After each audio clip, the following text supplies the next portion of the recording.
ये जो प्रपंच दिखाई दे रहा है, नाम रूप प्रपंच, ये कहाँ से आया? इसका आरोप कहते कल्पना इसकी है ना, दिखाई दे रहा है ब्रह्म में। जैसे गुरबाणी में भी एक पंक्ति आती है कि सब है ब्रह्म, ब्रह्म है पसरिया, मन बीजिया खावा। सब है ब्रह्म, ब्रह्म है स्वयं, ऐसा भी कहते हैं। सिया राम मैं सब जग जानी, करूं प्रणाम जोर जुग पानी। मतलब सिया राम मैं का अर्थ है कि ये जो प्रपंच दिखाई दे रहा है, जब तत्व का चिंतन करते हैं तत्व लोग, तत्व जिज्ञासा वाले लोग, जिज्ञासु लोग, तो उनको ये सिया राममय, सिया राम स्वरूप ही सारा संसार दिख पड़ता है। ब्रह्म है, पर इसमें जो कल्पना कहाँ से आई? कल यही हमने विचार किया था कि प्रपंच का आरोप, निष्प्रपंच जो परब्रह्म परमात्मा है, उसमें प्रपंच का आरोप कैसे हुआ? तो आरोप हुआ अज्ञान से। जाइए, आरोप हुआ अज्ञान से। निष्प्रपंच जो वस्तु है उसमें प्रपंच का आरोप हुआ, भाव जो दिखाई दे रहा है, इसको हटाना कैसे है? जो निष्प्रपंच जो परब्रह्म परमात्मा है उसका विचार करेंगे तो फिर ये आरोप हट जाएगा। यह मूल में हमने विचार किया था। और 6 चीज़ें अनादि मानी गई है, 6 अनादि पदार्थ हैं। एक ब्रह्म है, और दूसरा माया, और तीसरा माया और ब्रह्म का संबंध 3, और चौथा जीव, 5वां ईश्वर, और जीव ईश्वर का भेद। ये 6 चीज़ें अनादि मानी गई है संसार में। इसमें से 5 जो हैं वो अनादि तो हैं, परंतु उनका अंत हो जाता है ज्ञान होने के बाद, ब्रह्म को छोड़ करके। ब्रह्म अनादि भी है, अनंत भी है। जो बाकी 5 हैं, माया है, माया और ब्रह्म का संबंध है, जीव है, ईश्वर है, जीव इसका भेद है। ये 5 चीज़ें अनादि हैं, इनके आदि का कोई मालूम नहीं है। पर जब हम ब्रह्म स्वरूप में स्थित हो जाते हैं तो इनका अंत हो जाता है। ब्रह्म ऐसा है, वह अनादि भी है, अनंत भी है। उसी को ही कहा है आदि सच जुगाद सच, है भी सच, नानक होसी भी सच। वो आदि का अर्थ है कि सृष्टि से पूर्व, जैसे वेद में छांदोग्य उपनिषद में कहते हैं, श्रुति भगवती कहती है कि सदैव सौम्य इदम अग्र आसीत। हे सौम्य, यह सत्य रूप ही पहले सत्य, जो सच्चेतनानंद ब्रह्म है, ये पहले सृष्टि से ये ही था, पूर्व रूप में था। उसी को महाराज ने कहा आदि सच। भाव सृष्टि से पहले बीज रूप में वह सत्य था। फिर जुगादि सच का अर्थ है जब सृष्टि का आरंभ हुआ, युगों का जब आरंभ हुआ तब भी सच, वो सत्य था और है भी सत्य। अभी भी इस वर्तमान समय में वह सत्य है। और नानक होसी भी सच, आगे भी वो सत्य ही रहेगा। बहुत अनेक दृष्टांत आते हैं। जैसे गुरु गोविंद सिंह महाराज जी लिखते हैं एक जगह, जाप साहब में लिखते हैं, खेल खेल अखेल खेलन अंत को फिर एक। खेल खेल अखेल खेलन अंत को फिर एक। वो खेल खेलता है ये। एक जगह और आप पढ़ते रहते हैं गुरबाणी, इसलिए बोल रहे हैं, जब आकर्ख करत हो काबू। पहले कहते हैं जब उद करख करा करतारा, प्रजा तर्त तब देह अपारा। जब उसने उदकर्क भाव संकल्प किया, एको हम बहुत श्यामा प्रजाए, या वेद कहता है। जपजी साहब में गुरु नानक महाराज जी कहते हैं, कीता फसाओ एको कवाओ, तेहते होए लख दरियाओ। जब उस परमात्मा में माया के संबंध से क्षोभ होता है, संकल्प होता है, तो ये सब जब उत्कर्ष करा करता रहा, प्रजा तर्त तब देह पारा। जब आकर्ष करते हो कब, जब आकर्षण कहते खींच लेना, आकर्ष करते है आकर्षण करना, खींच लेना। जब आप संकल्प समाप्त करते हैं तब में मिल देह तार, सब सारे जितने देह तारी है वो सब आप में मिल जाते हैं। तो कहने का भाव है कि इस परमात्मा का ये खेल है, लेकिन खेल भी समझ में आता नहीं है तो खेल। जैसे बाजीगर की एक माया होती है ना, बाजीगर जब तमाशा दिखाता है तो देखने वाले को सत्य लगता है, लेकिन बाजीगर को मालूम है जो दिखाने वाला है कि जो मैं दिखा रहा हूँ इसमें से केवल सच्चा मैं हूँ, बाकी सब झूठा है। तो महाराज जी कहते हैं ना, बाजीगर जैसे बाजी पाई, नाना रूप पेख दिखलाई। जैसे बाजीगर ने बाजी पाई होती है ना, तो नाना प्रकार की चीज़ें वो दिखाता है। फिर एक जगह महाराज जी लिखते हैं, बाजीगर स्वांग सकेला, अपने रंग रवे अकेला। बाजीगर ने जब स्वांग अपना इकट्ठा कर लिया, अपने रंग रवे अकेला, अकेला बाजीगर ही रह जाता है। उसी प्रकार जो परमात्मा है, उसने ये बाजी पाई हुई है, संसार रूप बाजी है। तो बाजीगर, परमात्मा रूपी बाजीगर स्वांग सकेला, जब उसने इकट्ठा किया, अपने रंग रवे अकेला, अकेला ही वही रह जाता है। तो ये प्रपंच का ऐसा जो ज्ञान है ना, भेद है, इसको जाना जाता है विवेक के द्वारा। ये हमने कहा था कि जो 6 चीज़ें अनादि है, उसमें से ब्रह्म अनंत है, अनादि है, बाकी सब अनादि तो हैं लेकिन शांत हैं, अंत वाली हैं। उसके बाद एक आरोप होता है, एक अपवाद होता है। आरोप का अर्थ होता है जैसे कोई वस्तु में किसी वस्तु अवस्तु का कथन करना। जैसे रस्सी है, रस्सी में सर्प का जो कथन है वो क्या है? आरोप भाव कल्पना। तो जो सर्प का वाद करके उसके मिथ्या का निश्चय करके जो रस्सी को जानना, ये अपवाद है। उसको दूसरे शब्दों में कहते हैं खंडन और मंडन। खंडन मंडना हम कह देते ना, खंडन मंडन बहुत करता है। मंडन का अर्थ होता है कि उसको उसमें कथन करना, खंडन का होता है हटाना। तो ये कहते हैं कि जो वस्तु है ना, उसमें अवस्तु का कथन करना आरोप है, और अवस्तु का मिथ्या निश्चय करके वस्तु का कथन करना अपवाद है। तो यहाँ पर भी आचार्य लोग उस ब्रह्म में प्रपंच का आरोप करते हैं। पहले दिखाएंगे प्रपंच आया कहाँ से, उसका आरोप मतलब कल्पना करके उसको खड़ा करेंगे जगत को समझाने के लिए। जब हमारे को उसका सब सामग्री मालूम हो गई, ये प्रपंच नाम रूप ऐसा है, तब कहेंगे ये है ही नहीं, तीनों काल में हुआ ही नहीं। क्योंकि जब तक हमारे सामने कोई चीज़ आएगी नहीं, हम खंडन नहीं कर सकते। तो पहले उसको दिखाते हैं, उसके बाद खंडन कर देते हैं। ये हमने कल मूल में विचार किया था, इसकी टीका भी चल रही थी, इसलिए थोड़ा पीछे से रिपीट की है। तो विचार जब कर रहे थे तो यहाँ तक हम पहुँचे थे कि यह जो प्रपंच में जो प्रपंच का आरोप हुआ है, यह मिथ्या है कि सत्य है। एक जगह महाराज लिखते हैं कि सत होता असत कर मान्या। जैसे कहते हैं कि ये बड़ा आश्चर्य की बात है, साधो रचना राम बनाई, एक विनसय एक अस्थिर माने, अचरज लख्यो ना जाई। ये आश्चर्य समझ में नहीं आता कि हमारे देखते हुए ये प्रपंच जो है नष्ट हो रहा है, हमारे बंधु बांधव सब मर रहे हैं, एक विनसय एक जा रहे हैं, एक अस्थिर माने। फिर भी हम स्थिर मानते हैं अपने आप को, शरीर रूप में, शरीर रूप में स्थिर मानते हैं कि नहीं अभी हमारा तो समय है। तो ये बहुत बड़ा आश्चर्य है, समझ में नहीं आता। तो ये कहते हैं कि प्रपंच का जो आरोप है यह मिथ्या है कि सत्य है। आपके पास भी पुस्तक है ना? हाँ, दूसरा जो दूसरी कला है ना, उसी की टीका है। टीका में एक प्रश्न है कि यह आरोप सत्य है या मिथ्या। तो यह आरोप रस्सी में सर्प, साक्षी में स्वप्न और दर्पण में नगर के प्रतिबिंब की भांति मिथ्या है। यह तो आपने बहुत बार दृष्टांत सुना ही है। रस्सी में जो सर्प है वो कभी तीनों कालों में हुआ नहीं, मिथ्या है। मिथ्या और असत्य में अंतर होता है, एक मिथ्या होता है, एक असत्य होता है। दो चीज़ें वैसे आप हम सुनते हैं तो हम कहेंगे मिथ्या वही है, असत्य वही है, लेकिन इसमें अंतर होता है। जैसे दृष्टांत लेंगे तो रस्सी में जो सर्प है वो दृष्टांत है मिथ्या का।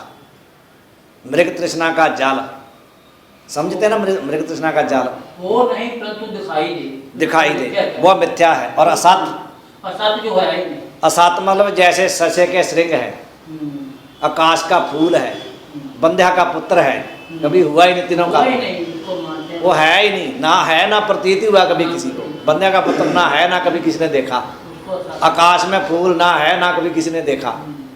तो असत और मिथ्या का यही अंतर होता है। असत जो तीनों कालों में होता ही नहीं, तो जो मिथ्या है वो वर्तमान में दिखाई देता है, बीच वाले समय में, ना पहले था ना बाद में रहता है। तो ये कहते हैं कि प्रपंच जो है असत नहीं है, मिथ्या है। प्रपंच असत नहीं है क्योंकि दिखाई दे रहा है ना, असत नहीं है, मिथ्या है। क्योंकि पहले मतलब दिखाई दे रहा है, जब बाद में ज्ञान होने के बाद नहीं रहता। तो इसीलिए महाराज जी कहते हैं कि अभ्यास, हम कई बार ऐसा होता कि कई बातें जो है बोलते बोलते मतलब सुनते सुनते भ्रम में पड़ जाते हम लोग। जैसे जहाँ महात्मा कहते हैं भी कर्म नहीं करना चाहिए, कर्म से मुक्ति नहीं होती, मुक्ति तो ज्ञान से ही होती है। ये तो पक्का है कि मुक्ति ज्ञान से ही होती रहती, ज्ञानाना मुक्ति। लेकिन कर्म किस लिए करना चाहिए? एक जगह महाराज जी गुरबाणी में लिखते हैं, ज्ञान कारण कर्म अभ्यास, ज्ञान भयात है कर्म है नाश। जो कर्म का अभ्यास मतलब जो कर्म करना है ना निष्काम, वो ज्ञान के लिए। जब ज्ञान भया तो कर्म है नाश। एक दृष्टांत देते हैं, फल कारण फूली बन राय, फल लागा तब फूल बिलाए। फल के लिए जो है वनस्पति जो फूलती है उसमें फूल आते हैं, तो फल लागा तब फूल बिलाए। जब फल लग जाता है तो फूल समाप्त हो जाते हैं। तो इसलिए जो कर्मों का अभ्यास है, भाव कर्म करना है, वो ज्ञान के लिए अति आवश्यक है, पर वो निष्काम करना चाहिए। तो ये कहते हैं कि प्रपंच जो है मिथ्या है, इसका आरोप मिथ्या है। यह आरोप किससे होता है? मिथ्या तो है, परंतु ये होता कैसे है, किससे होता है? यह आरोप अज्ञान से होता है। इस सब जितने प्रपंच का जितना मतलब ढांचा हमारे को दिख रहा है, इसका मूल कारण तो अज्ञान है, अज्ञान ही से हुआ है। यह आरोप कब और किस लिए हुआ, यह विचार कैसे हुए? यह तो हम समझ गए कि यह प्रपंच जो है अज्ञान से हुआ, लेकिन कब से चल रहा है और कैसे हुआ, यह आया कहाँ? जैसे एक जगह हमारे जी लिखते हैं, कवन रूप दृष्टियो बिनसायो कते गयो ओह कतते आयो। गुरबाणी में लिखते महाराज। यहाँ पर ये घटना हुई थी, यहाँ पर अमृतसर में जो संतोखसर गुरुद्वारा है ना, वहाँ जब महाराज जी खुदाई कर रहे थे ना, तो वहाँ से जब खुदाई करते करते एक मठ बना था वहाँ, तो उस मठ में एक जोगी बैठा था, संतोखा जोगी उसका नाम था, कई युगों से बैठा था। तो जब संतोखसर तभी नाम पड़ा उसका। तो जब उस मठ को थोड़ा देखा, सिखों ने कहा महाराज जी यहाँ कोई चीज़ है तुम्हारे, ने कहा धीरे धीरे इसकी मिट्टी उतारो। जब मिट्टी उतारी तो बीच में जोगी संतोखा जी बैठे थे समाधि लगा करके, कई युगों से बैठे थे वो। तो महाराज जी को बताया, तो महाराज ने कहा भी उनको उठा के हमारे पास लाओ। उठा के उनको लाए, उनके सिर में महाराज ने कहा भी इनके माखन लगाओ धीरे धीरे, क्योंकि श्वास चढ़ाए थे ना उन्होंने ऊपर 10वें द्वार में।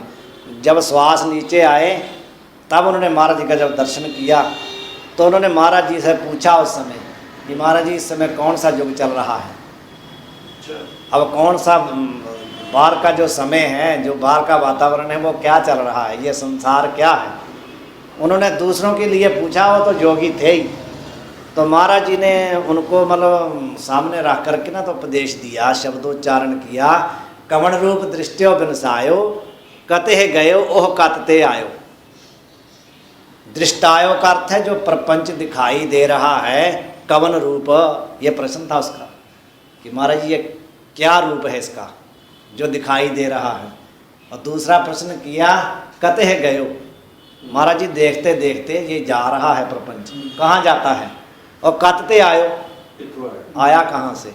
जैसे ये कह रहे हैं ना यहाँ पर, ये कहते हैं कि ये प्रपंच का आरोप कब हुआ और किस लिए हुआ, ये विचार कैसे हो सकता है। तो ये कहते हैं कि जैसे किसी पुरुष के वस्त्र पर तेल का दाग लगा हो, कोई भी दाग लग जाता है तेल का या किसी और चीज़ का, उसको जानकर उस दाग को एकमात्र मिटाने का ही उपाय करना चाहिए। यदि आप पूछेंगे कि दाग कहाँ से लगा, कैसे लगा, क्या हुआ, वो तो व्यर्थ है, उसका कोई मतलब नहीं है। अपने को मतलब है दाग मिटाने से। तो ये मतलब कहने का इनका भाव ये है कि प्रपंच का जो आप कहते हैं आरोप कब हुआ, कैसे हुआ, कैसे हुआ, इस पचड़े में मत पड़ो। आप ये कहो गुरुजी ये हटेगा कैसे, हमारे को हटाने से मतलब है, कहाँ से आया इससे कोई मतलब नहीं। इस चक्कर में ना पड़ो। कहते विचार यह करना कि ये हटे कैसे, इसको कैसे हटाएं। बाकी जो पूछना ये कहाँ से आया कैसे हुआ, इसका कोई प्रयोजन नहीं है, परंतु इसकी निवृत्ति का उपाय करना अत्यंत आवश्यक है। ये कैसे हटे, तो हटेगा तो ज्ञान से ही।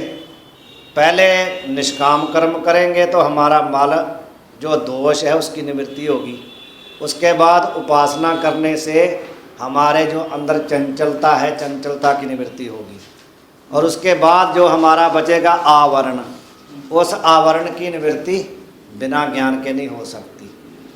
तो ये कहते हैं इन सब आरोपों की निवृत्ति किस रीति से होती है। जितने आरोप हैं ना, उनकी निवृत्ति किस रीति से होती है। कल्पना तो हमने बहुत कर रखी है ना, कुछ तो सृष्टि ईश्वर की है, कुछ सृष्टि हमारी है। दो प्रकार की सृष्टि शास्त्रकार बताते हैं कि दो प्रकार की सृष्टि है, एक ईश्वर की सृष्टि है, एक जीव की सृष्टि है हमारी। जो ईश्वर की सृष्टि है वो किसी को दुखी नहीं करती। ईश्वर की सृष्टि किसी को दुखी नहीं करती। जीव दुखी कैसे होता है, जो उसकी अपनी बनाई हुई सृष्टि है उससे दुखी होता है। जीव की सृष्टि, जो ईश्वर की सृष्टि है ना, जैसे 5 तत्व हैं, आकाश पृथ्वी जल तेज वायु, जो 5 तत्व हैं ये ईश्वर की सृष्टि है।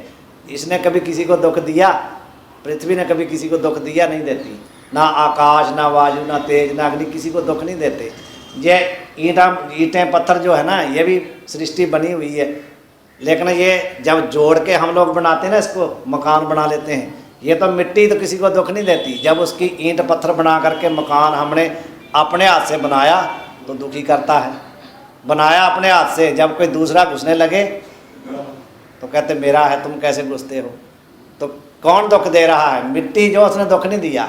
जो हमने मिट्टी को गोल मोल करके उसकी ईंटें बना के मकान बना दिया, ये हमारे को दुखी कर रहा है। तो सृष्टि ईश्वर की नहीं दुख देती, सृष्टि जीव की अपनी दुख देती है।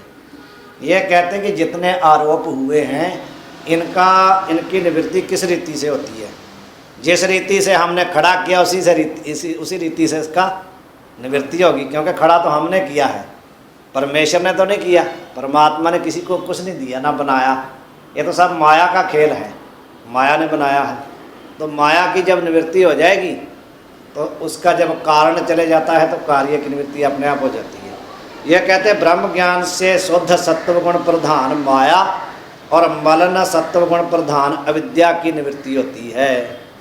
2 प्रकार की, पीछे अभी इसमें गया है ना कि माया का 3 प्रकार का विभाग हो जाता है प्रकृति का। एक जब वो शुद्ध सत्वगुण के सहित होती है तो उसको माया कहते हैं। जब उसमें से राज और ताम मिल जाते हैं तो मलिन, जो सत्व है वो मलिन हो जाता है। तो जो सत्व मलिन हो जाता है उसको कहते हैं अविद्या। और तीसरी जो है जिसमें तम प्रधान है उसको तम प्रकृति कहते हैं, तम प्रधान प्रकृति। उसी को 3 भाग समझाने के लिए हो जाते हैं शुद्धि अविशुद्धि के द्वारा।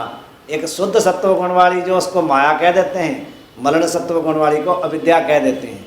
तो माया जो है ना शुद्ध सत्व वाली, वह उपाधि है ईश्वर की, और जो अविद्या है मलिन सत्वगुण वाली वो उपाधि है जीव की। और माया एक है तो ईश्वर भी एक है, अविद्या अनेक है तो जीव भी अनेक है उपाधि के कारण। जैसे जहाँ पर 10 घट पड़े हैं तो जो प्रतिबिंब तो एक है सूर्य का, पर घटोपाधि जितनी होगी उतने अलग अलग दिखते हैं, वैसे एक है। उसी प्रकार ये कह रहे हैं कि जब ब्रह्म ज्ञान जब होता है तो शुद्ध सत्वगुण प्रधान माया और मलिन सत्वगुण प्रधान अविद्या, दोनों की निवृत्ति हो जाती है। निवृत्ति मतलब बाद हो जाता है उसका। उन दोनों की निवृत्ति से कार्य सहित समष्टि व्यष्टि तम प्रधान प्रकृति की निवृत्ति होती है। क्योंकि ये जो 2 प्रकार की उपाधि है ना, कारण है, उसी से तो तम प्रधान प्रकृति बनी है। जब कारण चला जाता है तो कार्य अपने आप चला जाएगा। 2 प्रकार की सृष्टि थी, एक व्यष्टि एक समष्टि। व्यष्टि कहते हैं एक एक अकेली अकेली, समष्टि कहते हैं जो समूह होता है, संघात। जैसे मतलब जो एक ऐसा होता कि जो स्थूल जितने भूत हैं उनकी सबकी एक सृष्टि है। एक जीव जो जीव का शरीर है उतने का अभिमान करता है। ईश्वर समष्टि का अभिमान करता है। जीव क्योंकि उसकी उपाधि जो है ना वो व्यापक है ना, माया, इसलिए ईश्वर भी व्यापक है। तो जीव की जो उपाधि अविद्या है वह परिच्छिन्न है, तो जीव भी परिच्छिन्न है, तो उतने का अभिमान करता है। तो जब ब्रह्म ज्ञान हुआ, स्वरूप में स्थिति हुई, तब जो उसका कार्य था समष्टि व्यष्टि जो सृष्टि थी उसकी भी निवृत्ति हो जाती है। क्रम से बताते हैं कि पहले माया की निवृत्ति हुई, माया से उसकी सृष्टि समष्टि व्यष्टि की निवृत्ति हुई। उसके बाद क्या हुआ, उस प्रकृति व ब्रह्म के संबंध की निवृत्ति। जैसे जैसे पीछे खड़ा किया था ना उसी प्रकार उसकी निवृत्ति होती है।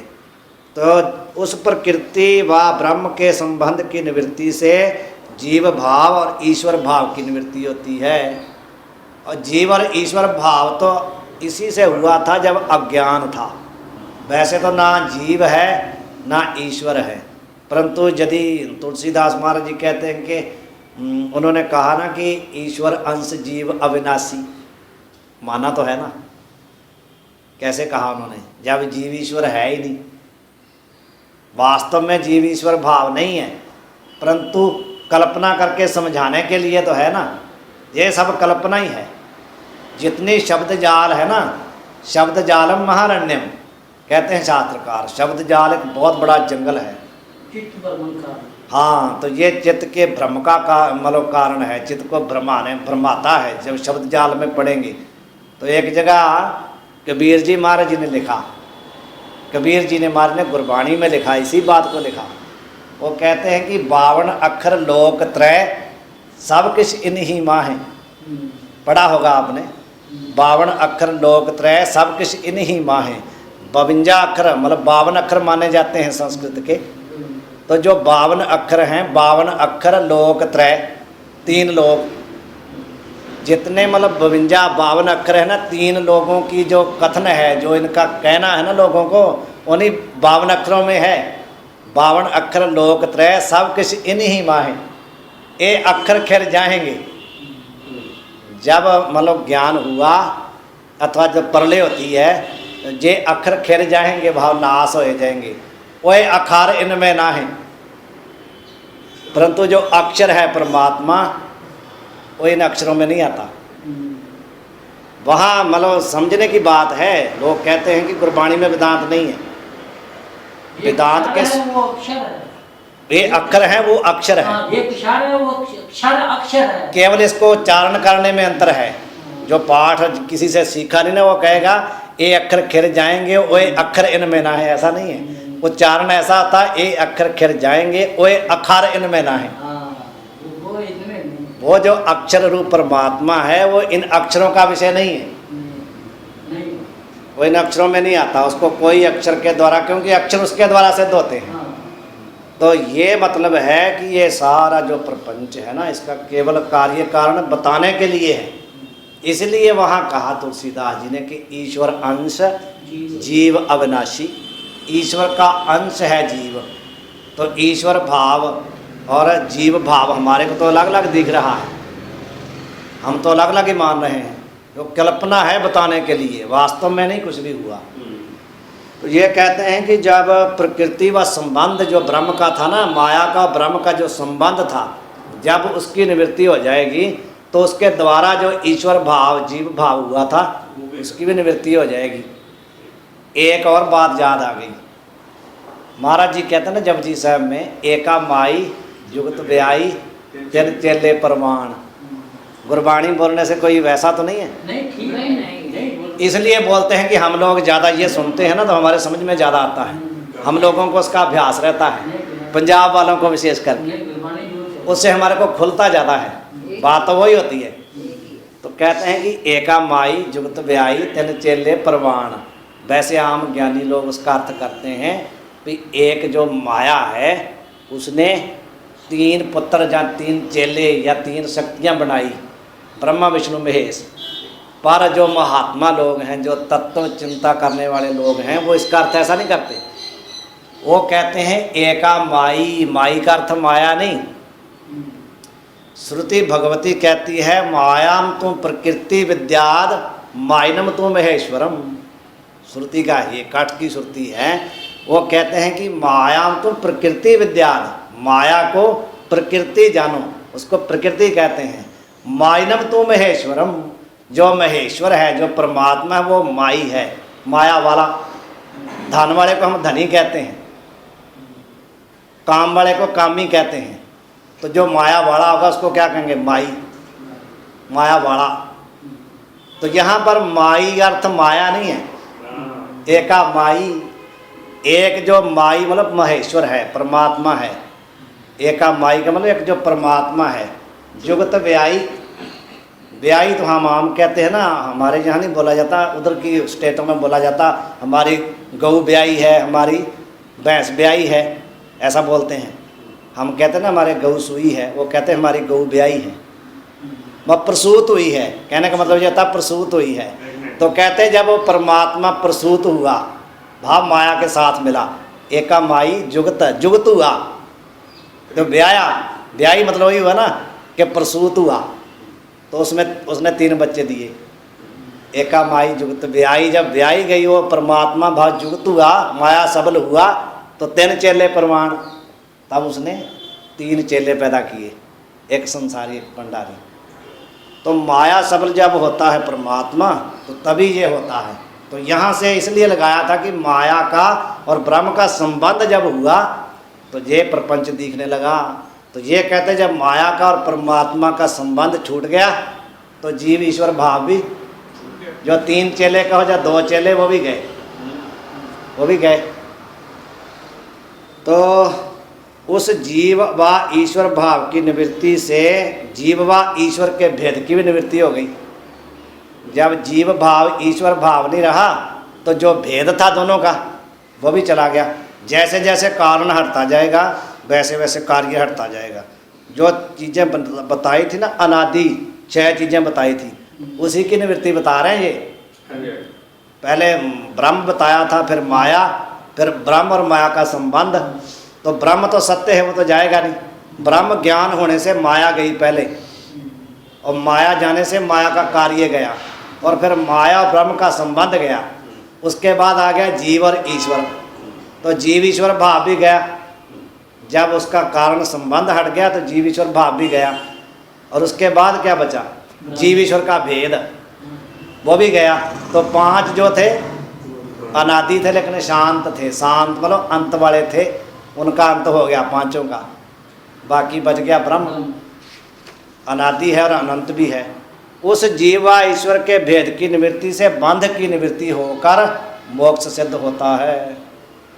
जब ये 5 हट गए, 5 आरोप थे ना, ये 5 हट गए तो इनके होने से क्या हुआ? जितना बंध था ना वो सब बंधन की निवृत्ति हुई। पंचदशीकार कहते हैं कि अविचारेण कृतो बंधा विचारेण विमुच्यते। ये अविचार से, अविवेक से ही बंधन था। तो जब विवेक हुआ तो बंधन की निवृत्ति हो गई।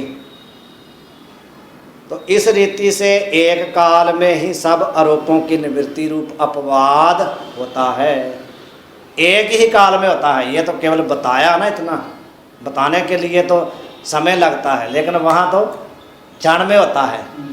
जैसे वो कहते ना, बोलिया रबदा की पौना इतना पुटना तो इधर लौना, समय होना ही है, समय होना ही है, टाइम नहीं लगता। ज्ञाते द्वैतम न विद्यते, ऐसा श्रुति में आया, ज्ञाते द्वैतम न विद्यते। जब ज्ञात हुआ, जब ब्रह्म ज्ञान हुआ, द्वैतम न विद्यते।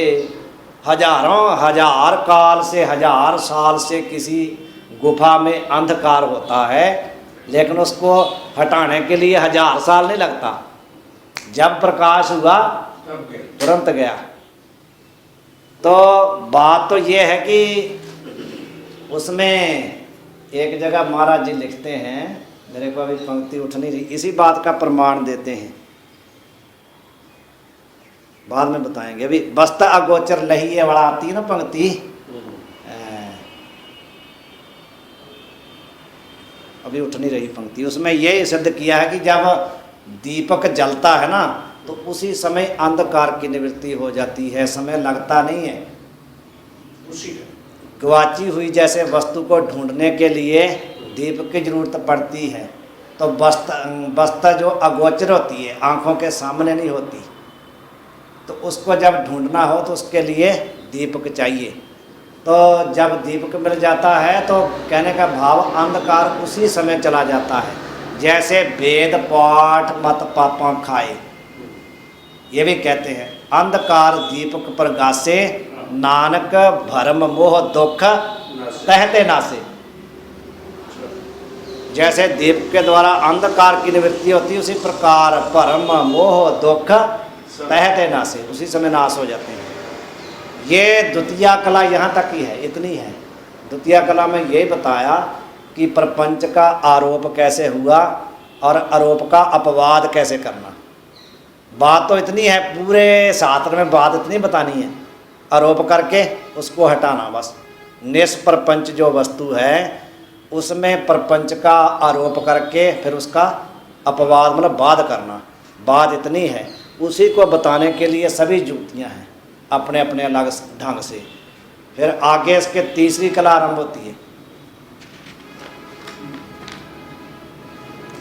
जो तीसरी कला है ना, तृतीय कला, उसमें यह बताया कि देह तीन का मैं दृष्टा हूँ।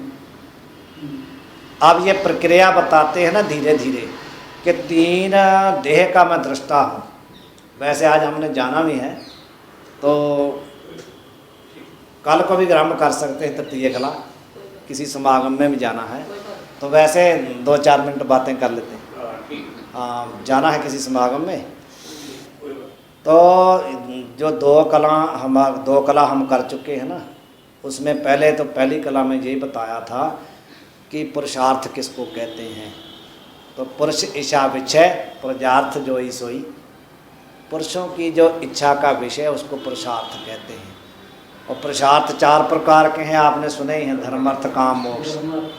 लेकिन जो जिज्ञासु लोग हैं, मेन सबका विषय क्या होता है? मोक्ष। चौथा पुरुषार्थ। तीन तो सब लोग स्वभाव के चाहते ही हैं, लेकिन जिज्ञासु 3 के साथ चौथा भी चाहते हैं। तो कहा था कि वो पुरुषार्थ क्या है, तो कहा था कि दुख निवृत्ति सुख रूप मोक्ष मानो। वह मोक्ष है, दुख की अत्यंत निवृत्ति, परमानंद की प्राप्ति। तो उसका हेतु क्या है? ब्रह्म ज्ञान। तो ब्रह्म ज्ञान कितने प्रकार का? प्रोक्ष और अप्रोक्ष। फिर अप्रोक्ष 2 प्रकार का, दृढ़ और दृढ़। वो सब दृढ़ अप्रोक्ष ब्रह्म ज्ञान का हेतु क्या? विचार। तो विचार किसका?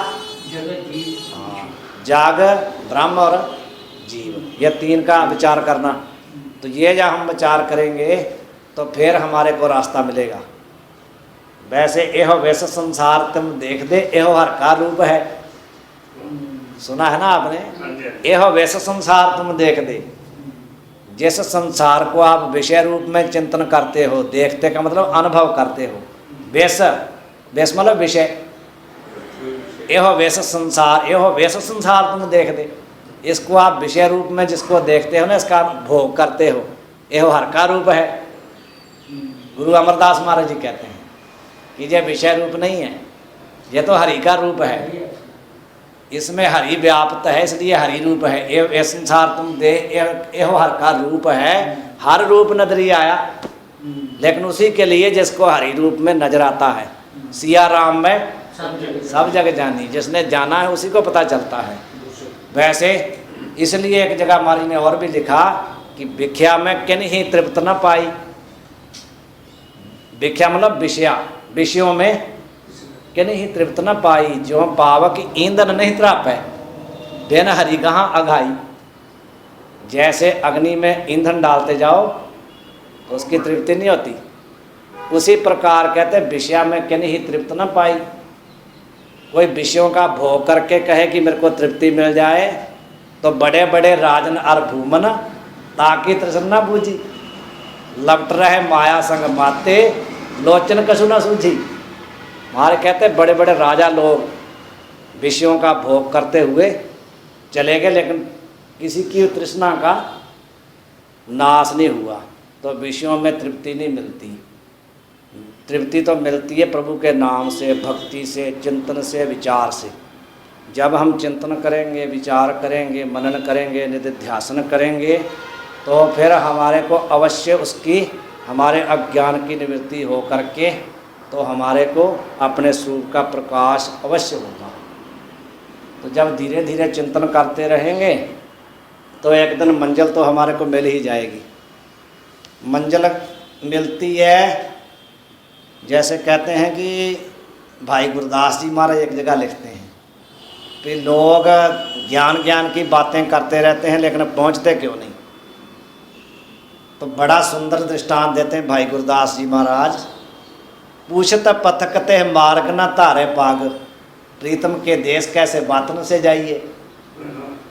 सुना होगा आपने, पूछत पथकते मार्ग न धारे पाग, प्रीतम के देश कैसे बातन से जाइए।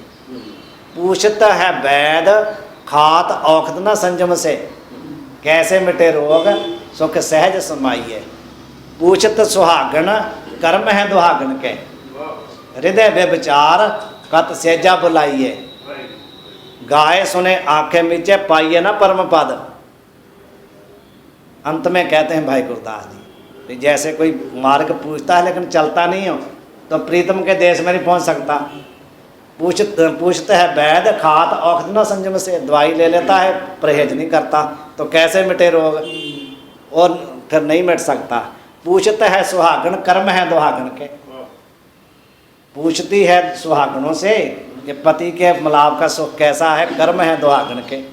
हृदय व्यभिचार, हृदय में व्यभिचार है, कत सेजा बुलाइए, उसको पति कैसे बुलाएगा, नहीं बुलाएगा। इसी प्रकार कहते हैं गाए सुने आंखें मीचे पाइए ना परम पद। बहुत ज़्यादा मतलब गाने से, लोगों को सुनाने से, आंखें मीच करके समाधि लगा के बैठने से, गाए सुने आंखें मीचे, ये सब कुछ करने पर भी पाइए ना परम पद, नहीं मिलता। गुर उपदेश गह है जौलो ना कमाइए। यहाँ पर जहाँ पर दिया सूत्र, मिटता कब है, गुर उपदेश गह, गुरु से उपदेश लेकर के जौलो ना कमाइए। जब तक उसकी कमाई नहीं करते, उसका श्रवण करके मनन निधिध्यासन नहीं करते, तब लग परम पद की प्राप्ति नहीं हो सकती। तो पहले हमारे को जो हम श्रवण करते हैं उसका स्वयं यत्न करना पड़ेगा। महात्मा लोग तो युक्ति बताते हैं, रोटी आपके आगे तैयार करके पड़ी है खाना, लेकिन तृप्ति थोड़ा होती सामने पड़ी रहेगी, खानी तो आपको ही पड़ेगी। ये नहीं कि भूख आपको लगी तो दूसरा खाए तो आपकी भूख मिट जाए, ऐसा नहीं होगा, आपको ही खानी पड़ेगी।